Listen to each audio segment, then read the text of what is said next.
Hello, praise the Lord. இந்த உலகத்தில் இருக்க பெரும்பாலான மனுஷங்க எப்படி தெரியுமா? அவங்களாகவே இருப்பாங்க. அவங்களுக்குள்ள ஒரு சேஞ்சுமே இருக்காது. ஆனால் ஜெபிக்கிற ஜெபம் கேட்கப்பட்டுறணும் அப்படின்ற ஒரு ஃபீலிங்கோட எல்லாருமே இருப்பாங்க. கரெக்டா?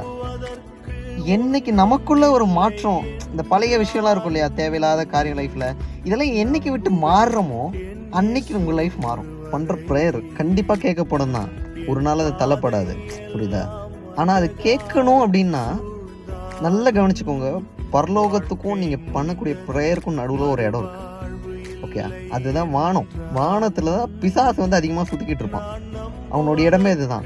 அப்போ உங்கள் ஜெபம் வந்து இதை பெனட்ரேட் பண்ணி போகணும் அப்படின்னா நீங்கள் ரொம்ப ஒரு குவாலிட்டியான ஒரு மனுஷனாக இருக்கணும். ஆண்டவருக்கு பிடிச்ச ஒரு மனுஷனாக இருக்கணும். அப்போ தான் வந்து ஆண்டவர் கொடுக்கக்கூடிய பிளஸ்ஸிங் வந்து உங்கள் வாழ்க்கையில் உங்களுக்கு வரும்.